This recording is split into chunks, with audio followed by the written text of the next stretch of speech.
కేసులు వేయటానికి సిద్ధంగా ఉన్నాం. అదేవిధంగా వైఎస్ఆర్ కాంగ్రెస్ పార్టీ నాయకులకు కానీ అదేవిధంగా కార్యకర్తలకు కానీ ఎటువంటి భయం ఆందోళన చెందాల్సినటువంటి అవసరం లేదు. రేపు 2 రోజుల్లో జిల్లాలో ఉన్నటువంటి ముఖ్య నాయకులందరం కలిసి ప్రతి నియోజకవర్గానికి వెళ్ళి దాడులు చేసినటువంటి వాళ్ళ ఇళ్లకెళ్ళి ధైర్యం చెప్పేటువంటి కార్యక్రమం చేస్తాం. దీనికి జగన్మోహన్ రెడ్డి గారు కూడా మీరు ఎట్టి పరిస్థితుల్లోనూ కార్యకర్తలు కానీ నాయకులు కానీ జరుగుతున్నటువంటి దాడుల్ని మీరు చూస్తూ ఊరుకొద్దు.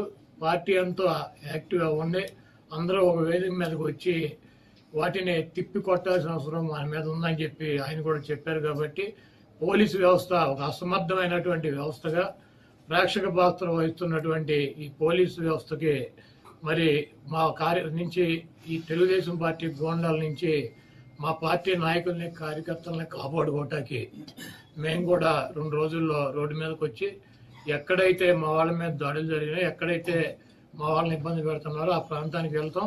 ఆ కాన్స్టిట్యున్సీకి కానీ ఆ జిల్లాకు కానీ సంబంధించినటువంటి నాయకులందరూ కూడా పాల్గొంటారు. ఆ నియోజకవర్గంలో ఉన్నటువంటి లీడర్స్ కానీ కార్యకర్తలు కూడా పాల్గొంటారు. తప్పకుండా లా అండ్ ఆర్డర్ ఇష్యూస్ కనుక వస్తే దానికి పోలీస్ వ్యవస్థే బాధ్యత వహించాలి.